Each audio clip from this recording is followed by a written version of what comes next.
Good afternoon, everybody, and just coming to the Retinal, the Advanced Retinal Imaging Symposium. I'd like to invite my panelists, Dr. George, Dr. Manavi, Dr. Vignesh, Dr. Rajiv Raman, and Dr. Saban Horo.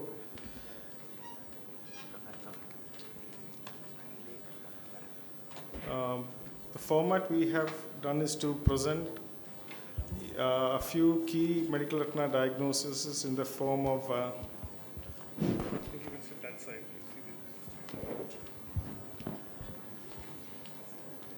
in the form of imaging clues and with a few take-home messages. My name is Dr. Unnikrishnan, and we'll be happy to start the course.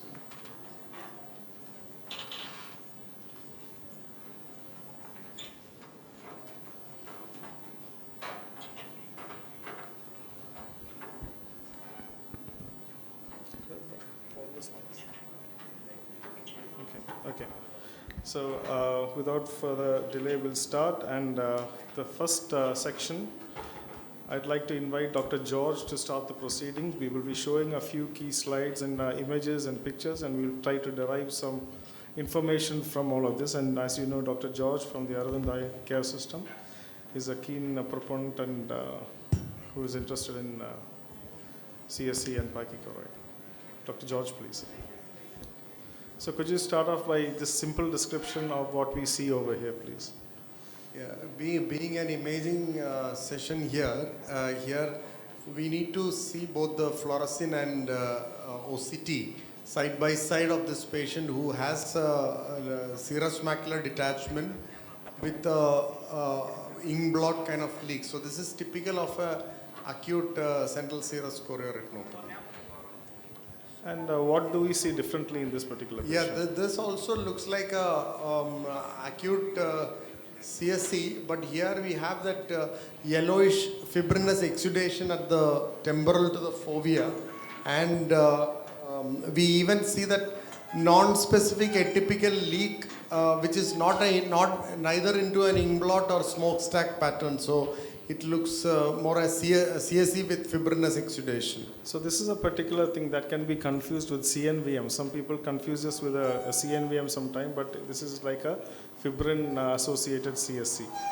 So Dr. George, this is a typical picture of again we have here, I think, serous macular detachment, but then we see here serous pigment epithelial detachment here. So that is again a variant of CSC with a serous PED, which you can see on the infrared also here. Infrared, you can make out this elevation that you can see here. So a small clue is that on the infrared image, fluid appears as dark, scar appears as white. So that's a very simple clue. And there are some key features here also, Dr. George. Here, what we can see here, this subretinal hyperreflective material that we have seen, this is again, we saw the fundus picture initially of the fibrinous exudation, and this is how the typical fibrinous exudation looks like on OCT. And we have an important sign here. This is something called the vacuole sign, which is suggestive of an active leak point within the area of fibrinous exudation. And this, again a sign of fibrinous exudation. This is either called as dip-in sign or even a bridging tissue, it's called, wherein the neurosensor retina dips in to touch the RP because of that, elastic nature of the fibrinous exudation. This is a sign seen in CSC, but it has to be taken with caution because you can see in some of the inflammatory diseases of the choroid also. So another type of PED, but there is a difference here, and Dr. George, can you illustrate that, please? Yeah, here we have again the infrared. It shows angiography shows a serous PED here, and you see this hyper on ICG. This is not suggestive of CNVM, but it corresponds to this defect in the RP, which is something called RP aperture. And this RP aperture, there is a corresponding hypertransmission defect on the choroidal hypertransmission defect, giving the clue when you correlate this with this is not a CNVM, this is an RP aperture. Again, an atypical variant of CSC. So here again, this picture shows a serous PED, but here rather than an aperture, we have a atrophic PED here, and this is suggestive of a chronic CSC. And when you see this subretinal fluid and intraretinal fluid, this could even suggest the presence of a CNVM, because you see this intraretinal fluid here. So this would warrant doing an angiography or OCT angiography to rule out neovascularization. So a small clue you can see is that whenever there is RP atrophy, you see a transmission. This is called a hypertransmission tail. It was a small tail in the previous picture, and here it is a larger area of transmission. Dr. George. Yeah, here we are seeing again a pachychoroid disease here. There is no fluid here. This probably, I think, Unni has put up the picture of a pachychoroid pigment epitheliopathy here, because the infrared shows multiple areas of RP, changes, degenerative changes here. No fluid here, but there are some defects here. But interestingly, he has put up the enhanced depth imaging OCT with this line suggests the en-face segmentation. So this is the en-face segmentation done, clearly showing the pachy vessels here. So this is the en-face segmentation through the deep choroid actually. So this showing this pachy vessels, this is a new imaging modality which could give a comparable results to ICG angiography. You need actually ICG angiography to image these pachy vessels in a pachychoroid pigment epitheliopathy. But when you have a combination of an enhanced depth imaging and a combination of, you have a deep en-face OCT, you can pick up these pachy vessels. Here again, a similar patient, and we are seeing these pachy vessels, choroidal hyperpermeability, and we see this pigment epithelial detachments on fluorescein angiography. This is a typical ICG of a patient with pachychoroid, where we see this pachy vessels, serous PEDs, and again fluorescein ICG showing the pachychoroid features again here. So again, this is definitely a new finding where we have, and this is a swept source OCT showing the pachy vessels, choriocapillary attenuation overlying, and a serous PED with subretinal. This is typical. This is a CSC, a typical CSC, which is one of the entities of pachychoroid spectrum. But what is atypical here is you see this elongated fusiform lesion without a definite vascular wall. This is not an outer choroidal vein, but this is a posterior choroidal loculation of fluid, which we also had contributed to this new finding being described. So autofluorescence is something that we neglect a little bit in pachychoroid disease and CSR. So here you can see different types of pictures. Dr. George, can you illustrate how these pictures are different and what is the significance? Yeah. Actually, in CSC, autofluorescence is important, but it can be confusing because the picture in acute CSC and chronic CSC can be different, and you find all the findings, hyperautofluorescence, hypoautofluorescence, everything mixed in a case of chronic CSC. So probably here you have an acute CSC, and you see this, the hyper could either represent elongated photoreceptors or subretinal precipitates, and you can have this vitiliform material as a part of the CSC. So here you see this hyper-reflective material. You have to, this is a typical, this is a CSC case, but you have to keep in mind another mimicker, which is a adult onset vitiliform dystrophy also, when you see these kind of lesions. So moving to here again, we have a CSC with hyper areas are suggestive of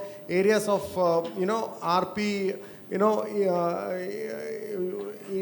sort not inflamed but irritated RP, when you have the abnormal choroidal leakage and hyperpermeability overlying this area. Here we are moving to pictures of chronic CSC, wherein you see this hypo area setting in, and you have this mixed areas of hyper, which could suggest the RP overlying areas of activity.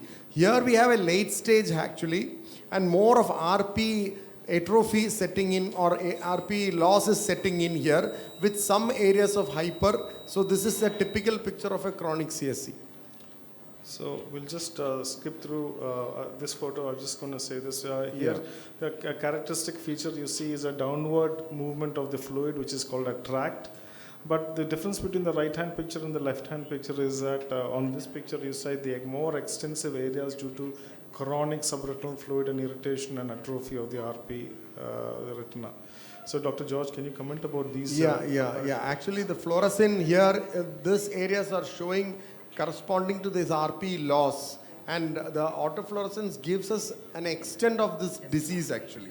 There are areas of RP loss. There are areas of where the RP is not, you can't call it an inflammatory, it still doesn't come under the inflammatory disease, but where if the RP is irritated here, which an irritable RP I should call, if you correspond this to fluorescein, it doesn't show only the RP areas, diffuse degenerative, what we call as diffuse RP epitheliopathy. But if you compare this autofluorescent area to this ICG, this is what I was talking about. This is a typical areas of choroidal vascular hyperpermeability, and you see the overlying RP which is seen as a hyper areas. And this shows the extent, even without an ICG, you can see the extent of disease in this sort of wide field autofluorescent imaging.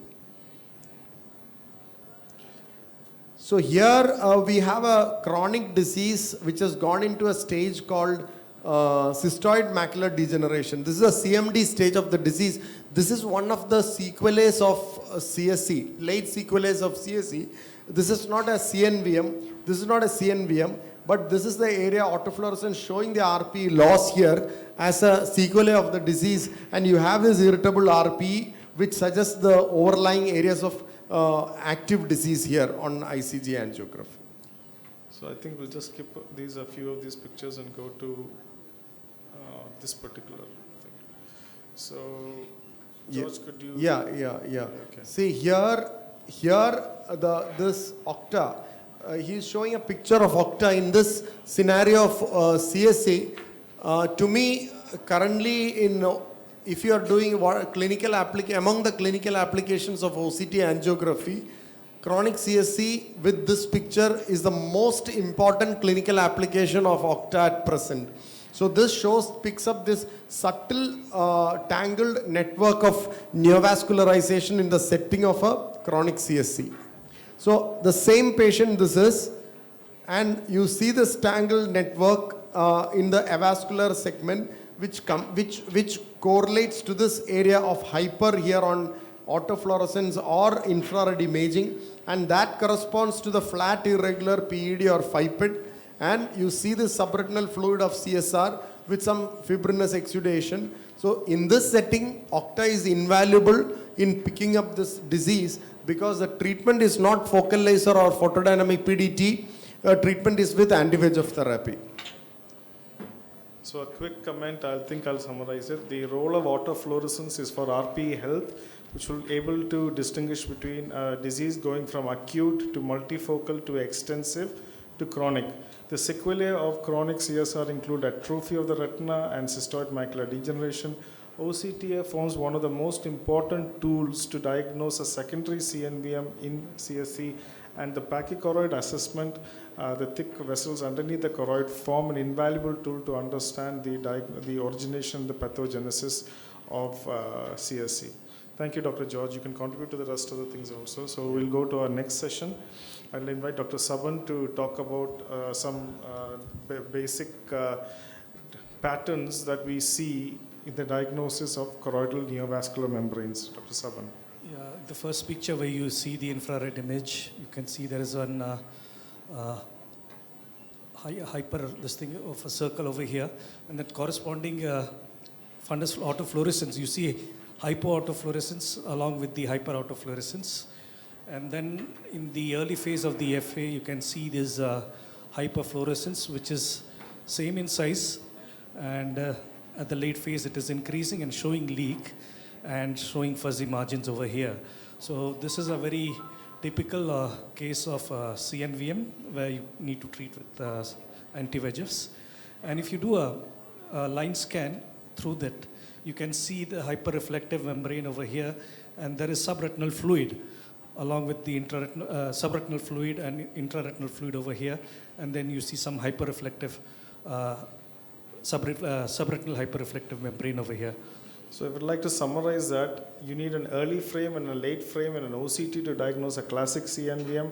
The early frames will diagnose the extent of the CNVM, the late frames will show you fuzzy margins, and the OCT will most probably show you a fusiform type enlargement which is above the RPE. So this is another classic membrane in which you see all the features, a well-defined early phase where the margins are defined, and towards the late phase you see fuzziness of the margins, and you have a pre-RPE, above RPE lesion, and this is how a classic CNVM is defined. And this is a picture of another CNVM, and Dr. Saban, could you explain the difference between the previous one we saw? Yeah, this is in the early phase, if you can see. This is featureless and ill-defined, unlike the classical CNVM where you saw the hyperfluorescence happening in the early phase, which went on increasing in intensity and showed fuzzy margins at the end. You'll see punctate over here. You can see punctate hyperfluorescent dots over here in the FA, and then also in the ICG you can correspondingly see here, and which is just showing a mild increase in hyperfluorescence. And it doesn't show any fuzziness or any leak, much leak like you saw in the classic CNVM. So this is in the late phase where it just shows punctate hyperfluorescence with mild leakage around the perifoveal area. And this is how the OCT looks like. As you said, a type 1 CNVM or an occult CNVM is that the activity is underneath the RP as compared to a type 2 or a classic CNVM where the activity was above the RP. So let's look at some of the biomarkers which are classic. Dr. Saban, your opinion, please. Yeah, this is over here you can see the autofluorescence, you can see the hypo-autofluorescence over here, and you can see in the OCT, corresponding OCT, which is a very, high PED, which has got a very vertical involvement of the PED, and you can see intraretinal fluid over here, collected over here. And in the same way, you have irregular PEDs over here with SRF in the OCT. Again over here, this is an irregular and large PED with intraretinal fluid and some hyperreflective foci over here. And at the end, you can see this hyperreflective membrane, which is causing a shadow over here, and then which is missing over here. So as by nature, the classic thing currently is that subretinal fluid has the best prognosis while treating CNVMs. Intraretinal fluid has a worse prognosis, which means that any intraretinal fluid has to be treated. Sub-RP fluid is an increasing sub-RP fluid that is just the height of the PED is a reason for retreatment and early retreatment.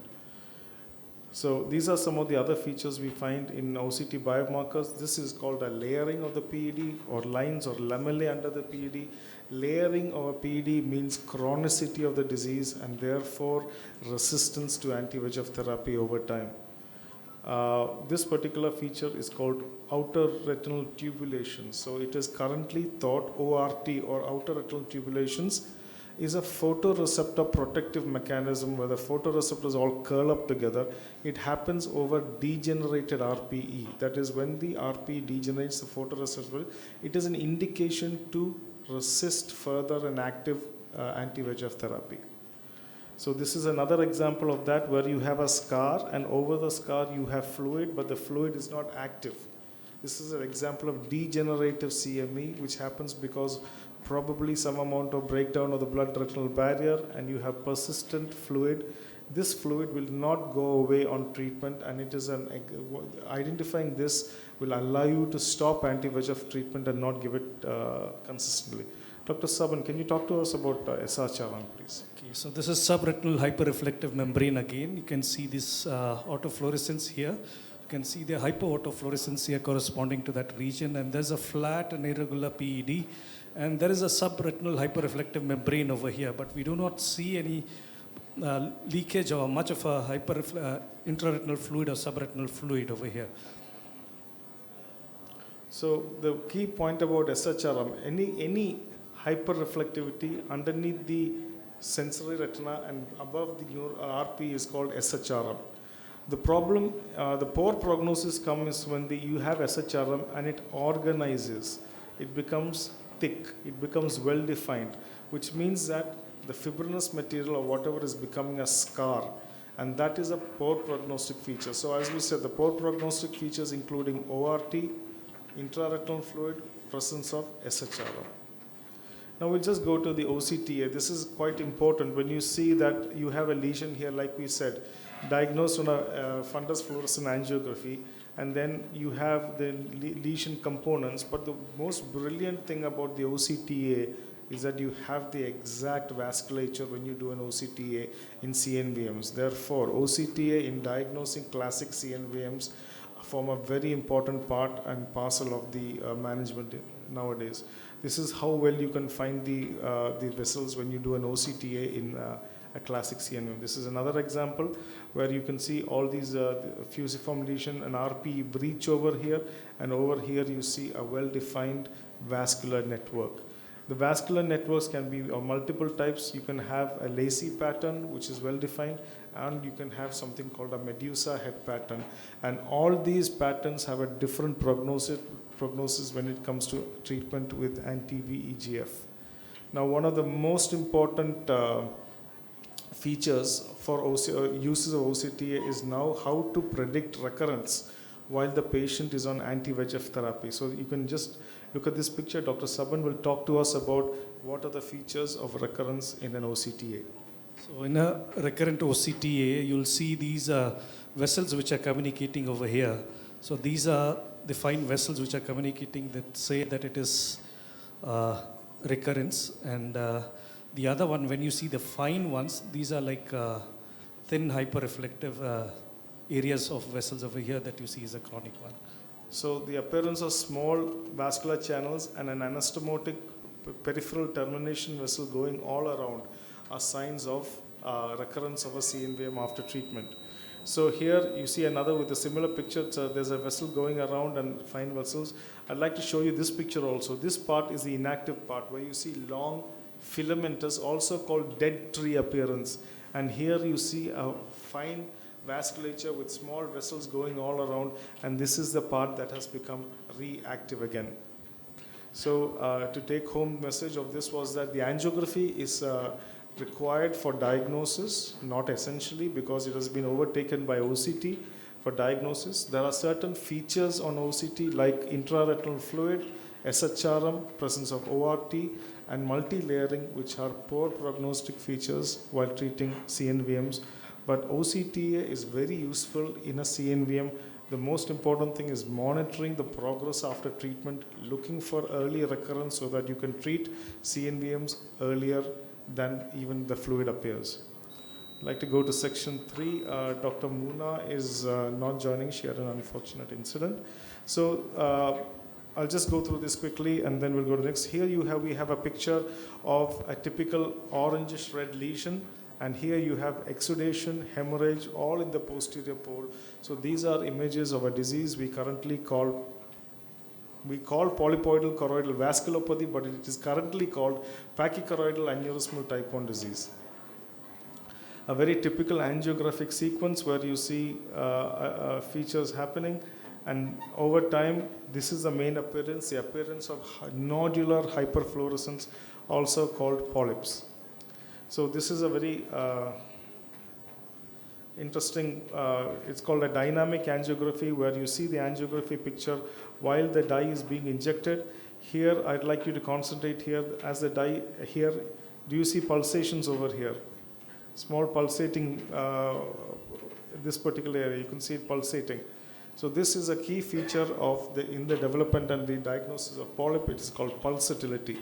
And this was a very classic patient in which you can see multiple polyps associated with a vascular network over there. This is another patient in which I'm just going to fast forward. I hope you can see something pulsating over here where the pointer is, and a group of polyps, a feeder vessel. So all of these form a group of constellation of features pulsations, feeder vessel, branching networks, and polyps at the tip of the branching network. So this is a classic dynamic ICG diagnosis of polyposis. So some of the other features that we look in polyposis is the presence of tall PEDs and a double layer sign. So here you have a tall PED, you have multiple or notch PEDs. So these are the features you look for. Notch DLS or double layer sign is a slight separation of the RP from the Brooks membrane, and it probably harbors vascular tissue over there. The presence of SRF, intraretinal fluid, and a pachychoroid. And this is a feature where you can see a large PED and a small flat separation between this is the Brooks membrane and this is the RP. The separation is called a double layer sign. Sometimes in certain diseases it's called a FIPED or a flat irregular PED. Certain diseases it is called SIRE or SIRE, shallow irregular RP elevation. All of them indicate probably the presence of neovascular tissue at that area. So this is another feature where you see vasculature underneath the PED, and this corresponds to polypoidal disease also. There are different types of PEDs, a large or extra large PED, a notch in the PED.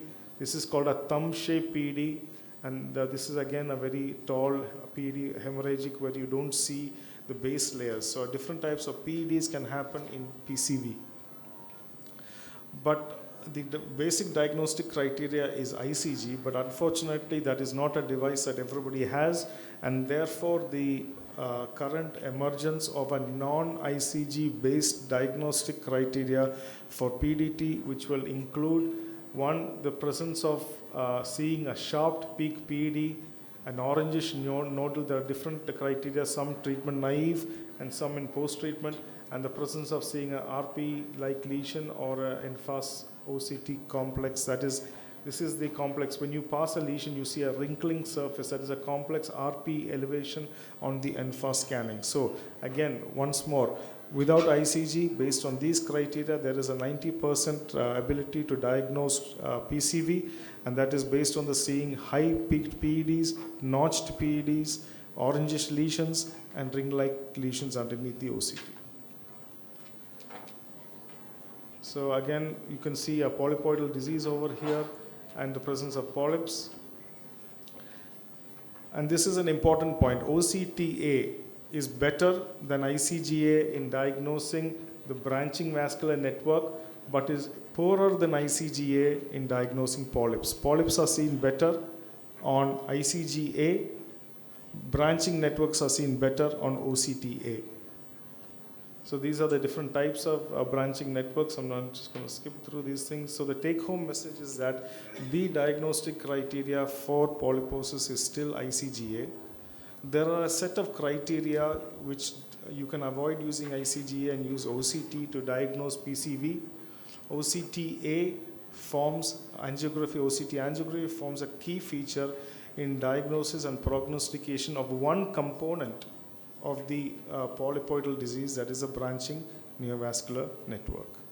So we'll go to the next section, and I'd like to invite Dr. Manavi to describe these features, please. So we have looked at the two types of neovascularization so far, the classic membranes, and we looked at the type 1 and the type 2. So now coming to what is called as a type 3 CNV. Here you will usually see these patients presenting with PEDs, and overlying on imaging you can see that there are these tracts or these areas of what are RP atrophy on the peak of the PED. In OCT angiography, here also in this red flea image, this classic ring-like appearance of the PED is seen, and this is more characterized by the presence of intraretinal fluid, which is seen more often than the subretinal fluid. And also here you will have this hyperreflectivity at the peak of this PED, which is wherein the vasculature is growing, because the older name, that is RAP, retinal angiomatous proliferation, it was believed that it grew from the retinal vasculature and went down towards the choroid. The current belief combines two theories. One is that it grows from the retinal vasculature going down to the choroid, and also it's coming up from the choroid into the retina, and that is causing the anastomosis which is happening over here. If you look at the fundus fluorescein angiography, there are some characteristic images here. In the very early phase, you can see the small hyperfluorescent dot, and this is increasing, and as you go ahead in the later phase, you are seeing the adjacent area developing hyperfluorescence. So this is the anastomosis, here originating from the retina, here going into the choroid, which is seen by looking at the different frames of the fundus fluorescein angiography. Again, another OCT, this is a very nice one. You have a PED here, you have the intraretinal fluid, and you have this hyper-reflective kind of a band which is extending throughout in this particular section. This is what is believed to be that neovascular membrane, or this vessel which is dipping down and glowing across the whole of the retina to cause the RAP lesion. Another example of the same image showing here the RAP lesion on the top of the PED. Again, the hyper-reflectivity, this is the very characteristic part that one needs to watch for. Another one with a slight variation, you have the PED and then you have this hyper-reflective area collection on top, and this kind of material happening here. All of these are the ones which are indicating the neovascular structure which is happening and growing down here.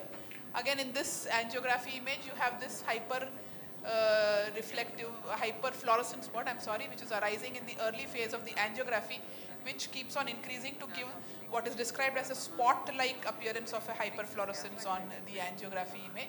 And this is a geographic atrophy area in this particular image. Again, a similar thing, you have the hyperreflective spot which is going on increasing, becoming more diffuse, and along with that the surrounding PED is also showing increase as the angiogram progresses. Same thing again demonstrated very well here with an increase in the hyperfluorescence through sequential phases of the fundus fluorescein angiography. And here if you see, this is OCT angiography, there's nothing much being picked up here. You have the PED and that's just the dark area seeing. So octa over here is not really as helpful in the diagnosis of a RAP lesion. So just to put this in perspective, RAP or type 3 is a very difficult thing to diagnose sometimes. So when you see a PED in the presence of intraretinal hemorrhage and you see a lot of cystoid macular edema, it is a disease which has an origin from the retinal side and from the choroidal side. We don't know the origin as of now. But the point is that the neovascular stimulus is so high that it produces a neovascular event from two sides and they connect, and that is what happens in a type 3 CNVM. And it is very resistant to treatment because probably the neovascular load is very, very high here. So let's go to... I'd just like to add a point here. One or two tips in this differentiation is because the ICG can show a hyper-reflective, hyper-fluorescent nodule both in PCV polyps as well as it can show a hotspot in type 3 CNVM also. So it could be a mimicker on ICGA. So one of the differentiating factor is that usually the polypoidal lesion, the hyperfluorescent nodule will be towards the edge of the PED, whereas in type 3 lesion it will be towards the apex of the PED. That is one differentiating point. And another point is that the OCT angiography is useful mostly in the early stages of the disease, stage 1 or stage 2 of the RAP. So in stage 1 it is purely intraretinal, stage 2 it is still intraretinal but not sub-RP, stage 3 is sub-RP, and stage 4 you have the chorioretinal anastomosis. So in stage 1 and 2, octa will pick up the intraretinal hyperflow or flow signal within the intraretinal area with or without an underlying PED. So that's the earliest stages of RAP where only the octa is useful, may not be a ICG angiography. So this is what I would like to add. Okay, so we'll just go to the next section. These are the, I think Dr. Rajiv can talk to us about the basic OCT patterns in diabetic disease. These were described. So diabetic macular edema, when the OCT came, I think the first thing everybody should recognize that this tractional element we could not know before the OCT. Clinically, you could make out still cystoid spaces, still you can see that there is neurosensory detachment. But OCT is something which could make out this tractional element. And variety of where the fluid accumulates, it's been described as spongiform or cystoid spaces or a neurosensory detachment. When there is a neurosensory, again, they are not like, it will be more particular in specific type of diabetic macular edema. But if you have like this type of a picture which is disproportionate, you tend to look for other systemic findings. In this case, he has described the photoreceptor loss, the outer layer, where the outer layers are not very clearly seen. This is the deposition of the hard exudate plaque in the central area, and this is a surgical entity. You see there is a traction involving the fovea. So that gives some idea about from where the fluid, again this is a OCT of a macular edema, diabetic macular edema, showing cystoid spaces. You can see spongiform type of edema. You have a submacular detachment, the neurosensory detachment. Now you can see some white spots here which are not casting shadow. Some of them are casting shadow down. Those are which are casting shadow are hard exudates, and the others which are smaller ones, they are actually the hyperreflective foci, which are indicative of inflammatory, more of an inflammatory pathway, microglial activation. Another entity which was described by Dr. Jennifer Sun a couple of years back, which showed that if you are not able to recognize these inner layers of the retina, the segmentation of inner layer, this is called as drill. And if it is happening within the central 1000 microns, that is responsible for what would be the final visual acuity. So if there is presence of drill, the vision may not improve to a greater extent. Though now there are refuting things that it's not at presentation, drill also reverses to some extent. And probably after a couple of injections, if you still see drill, that's an indication that the visual prognosis would be poor. I think this is exactly the same. Here we are able to make the inner layers can be seen. Next. Yeah, this is another OCT sign. The outer layers, they tend to arrange in these parallels. And if this parallelism is lost because of the changes in the outer layers, the visual prognosis is again poor. Yeah. So this is again a patient with diabetic macular edema showing a lot of these hyperreflective foci, and you can even see this is called as a bridging process, bridging retinal process in between the cystic cavities, and this is believed to be a Muller cell. So if there is presence of bridging processes, the prognosis is better as compared to those where the bridging process is not there. I would again tell prognosis in terms of visual prognosis. The response of anti-VEGF, these biomarkers are not that important. The EZ disruption, so if there is this disruption in the outer layers, let's say ellipsoid zone disruption, again correlates well with the final visual acuity. So more changes in the outer layer and inner layer. So if there is presence of drill, poor vision outcome. If there is presence of this ELM disruption, which can be localized, can be patchy, or sometimes it's a very widespread. Here you are seeing a little more damage, outer plexiform layer disruption which is there. So you can see the disruption here, again indicative of poor visual prognosis.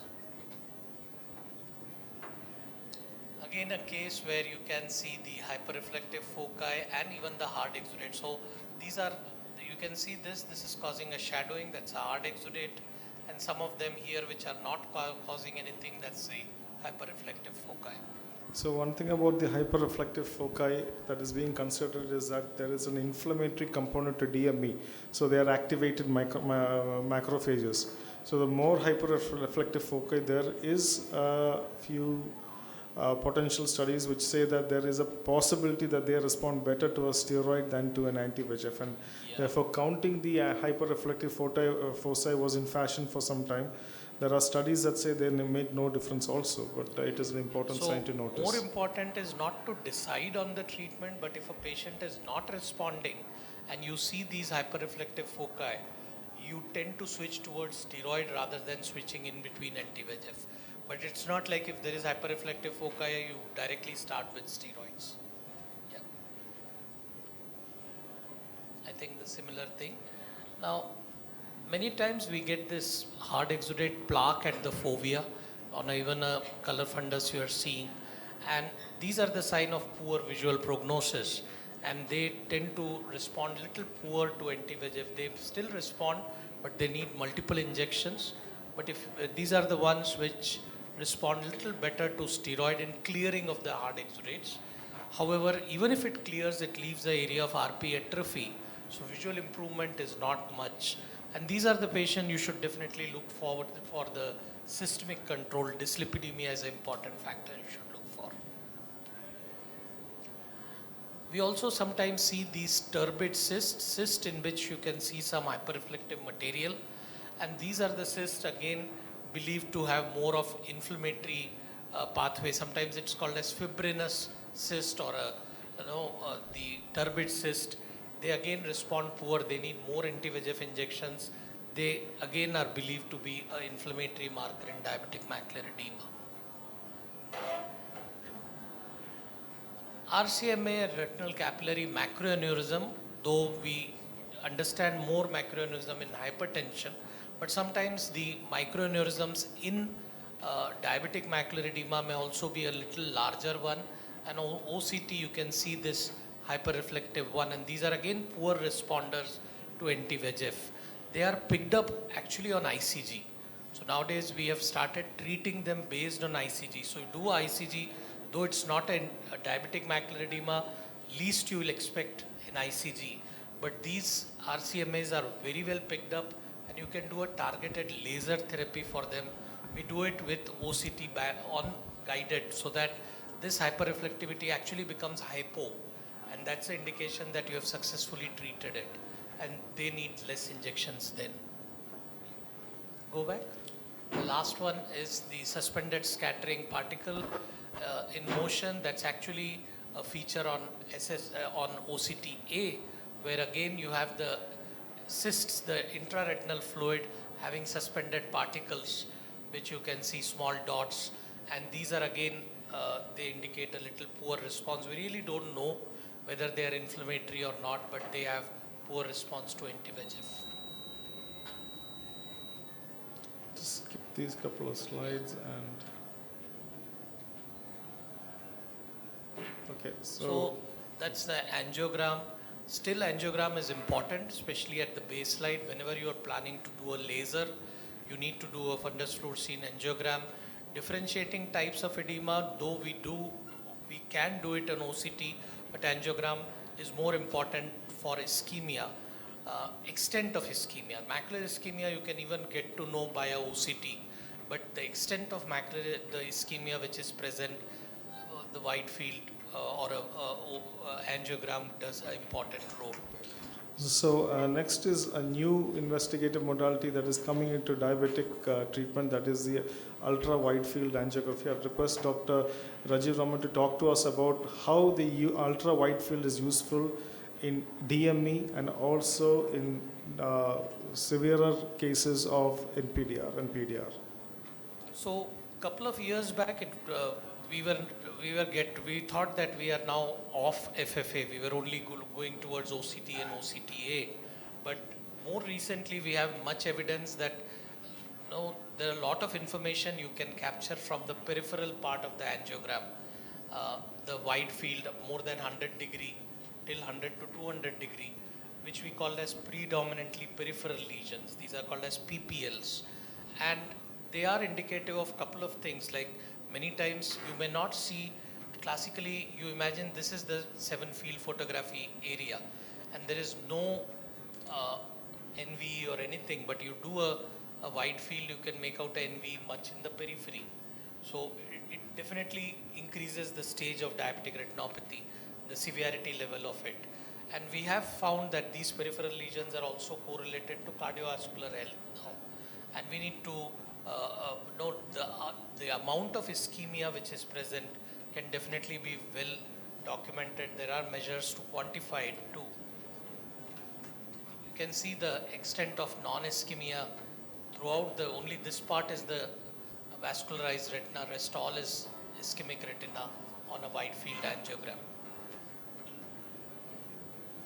You can make out your, I even use it to know the completion of laser and which are the areas which require more laser. If your NVs are not resolving, there is recurrent vitreous hemorrhage, and you feel that you have done a good laser, you can do a wide field and treat the areas which are ischemic also, especially even in retinal vascular, other vascular disorders like RVUs. So it's important to identify the peripheral CNP areas to know exactly the ischemic load. There are now newer programs or newer softwares which can actually calculate the retinal blood vessel area. Again, it has got a prognostic implication as far as treatment of diabetic retinopathy is concerned. In DME, the role of treating the peripheral ischemic area is not very much established. There are good trials which have shown that just doing a local laser, we used to believe that by doing sector PRP to the ischemic retina, the load of VEGF will reduce and probably the edema will reduce, but that doesn't hold true. The trials have shown that that doesn't work. But still, in a non-responder, you have already tried changing, switching, laser still is one of the options. So just to take home, we have certain OCT biomarkers which will assist us in prognosticating some of the response to anti-VEGF. Some of the OCT markers help us to predict a switch to a different drug, and some of the OCT biomarkers like the outer retinal health will tell us about the visual gain or the visual circumstances after treatment. The ultra-wide field angiography currently holds a place in looking at the peripheral ischemia, extending the diagnosis of PDR when there is NV in the periphery, and also predicting with looking at lesions like PPLs and peripheral vascular leakage to help us assess the prognostication of treatment of macular edema, sometimes with anti-VEGF. So we'll go to the next section. It's probably a disease which comes through our clinics and we don't give it much thought, but we'll just look at Mactel. I'd like to invite Dr. Vignesh for his comments, please. So that's Mactel non-proliferative stage. So we can see the color fundus photograph showing a loss of foveal pit, perifoveal graying, especially in the temporal area. You can see in the temporal area perifoveal graying, and pigment clumps and right angle dipping of venules can be seen. This multicolor imaging is usually very helpful in the early stages because we can pick up this loss of retinal transparency earlier than the color photographs or on clinical examination. So this features like loss of foveal pit, perifoveal retinal graying, pigment clumps due to pigment hyperplasia, and right angled venules and dipping of venules into the retina can be seen in the clinical examination as well as the fundus photos. So in the OCT, spectral SD OCT, we can see disruption of the ELM ellipsoid zone and the collapse of, because of this collapse of the inner retina into the, because of this loss, collapse of the inner retina here we can see outer cavitation, we can see actually cystoid space in the inner layer leading to a ILM drape sign, and also we can see a hyperreflective area here because in the inner retina showing as shadowing here. So we can see all these signs and so again here we can see large cystoid spaces here. These cystoid spaces are degenerative, not like cystoid macular edema where it is because of the exudation, but here it is because of the degeneration. And we can see what is left is only the ILM, which is the ILM drape sign. We can also see here the ELM and the ellipsoid zone disruption. So is there a stage in called pre-proliferative macta? So recently it has been described where we don't have any clinical features of non-proliferative disease, but we can have diffuse or focal perifoveal hyperfluorescence on fluorescent angiography, but there will be no SRNM, subretinal neovascular membrane on OCT.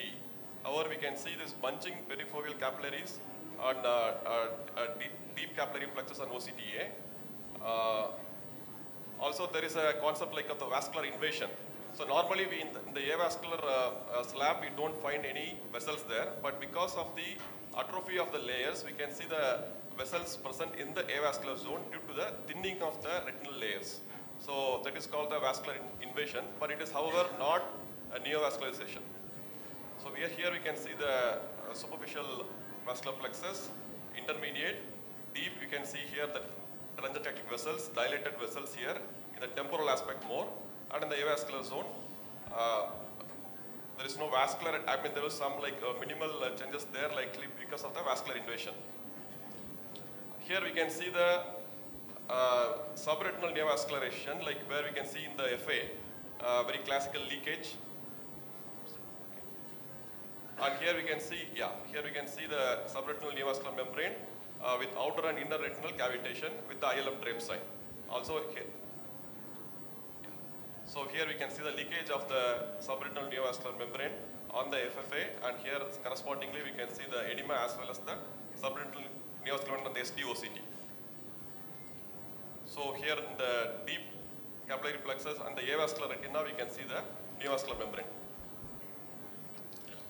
So OCTA is very important in identifying the subretinal neovascular membrane, and it is more useful than fluorescent angiography to detect the subretinal neovascularization as well as intraretinal neovascularization. So I'd like to just make a point over here. When you have a picture like this, it is sometimes very difficult to diagnose the leakage because of the MACTEL and the extra leakage because of the CNVM.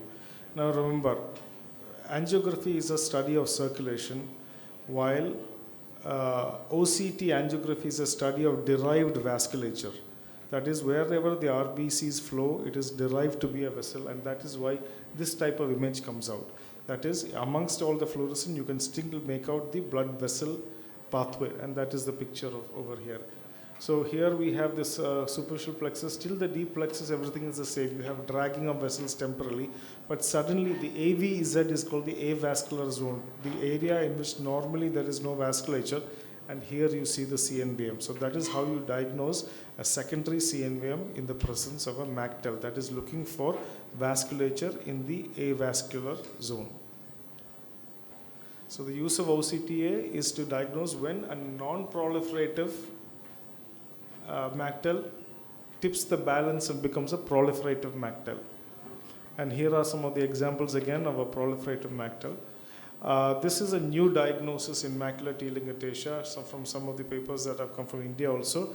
It is called epiretinal neovascularization. In all the disease, you expect the vascularization to be in the deeper layers of the retina, closer to the choroid.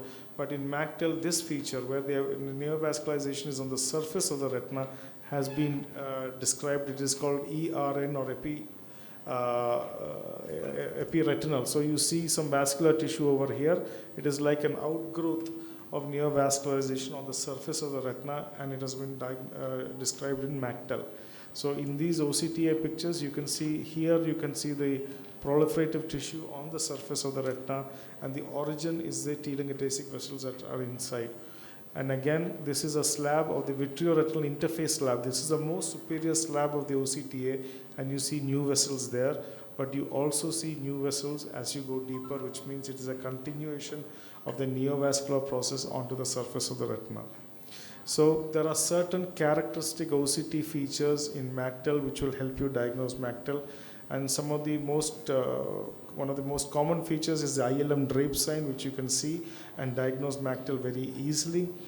But if MACTEL becomes problematic and it becomes proliferative, OCTA remains the best diagnostic tool to pick out neovascularization at an early stage.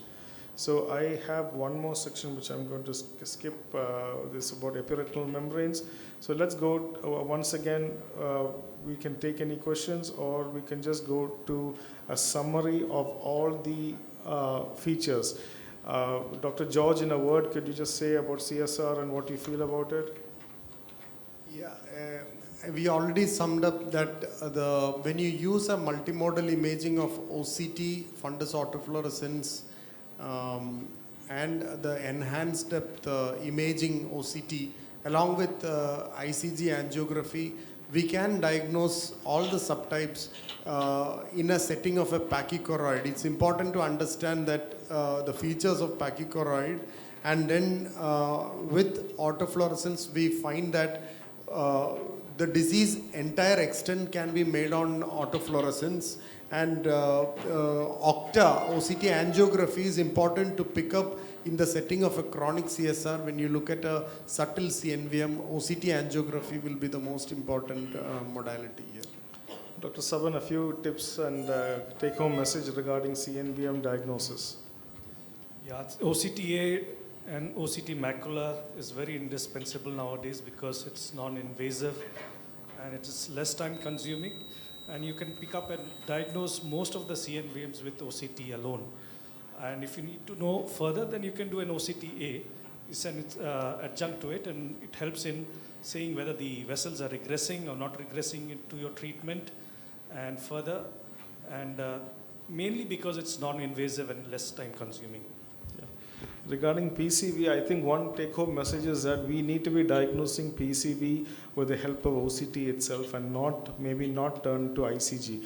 All the clues are in the OCT, like the nature of the PED, the nature of the double layer sign, are all there on the on the OCT machine itself, and therefore diagnosis can be considered with 90% efficiency with only using an OCT. Dr. Manavi, regarding the type 3 CNVM?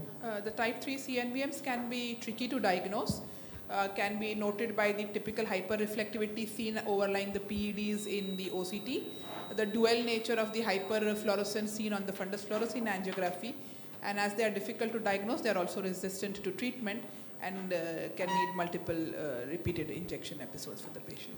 Dr. Rajiv, please. So you have seen all the entities OCTA has entered. CNVM, it is like the diagnosis today. But still in diabetic macular edema, your structural OCT is very important. There are now new things which we are getting in OCTA, but the problem is the segmentation problems because of all the changes happen in the deep capillary plexus, which in presence of macular edema is not that well segmented. So still OCT biomarkers are important to have prognosticate in terms of visual gain, in terms of how the response of treatment will happen. And now we are also coming back to our angiograms, especially in a little more severe disease, to identify the ischemia, understanding the peripheral capillary non-perfusion areas. Thank you. And Dr. Vignesh, regarding MACTEL, please. Yeah. So the MACTEL, like we saw, like the color photography and also the multicolor imaging. The multicolor imaging, the blue light reflectance is the picks up the earliest changes in the MACTEL. So then we have the OCT and the OCTA. But however, like fluorescent angiography may not give much information regarding the leakage.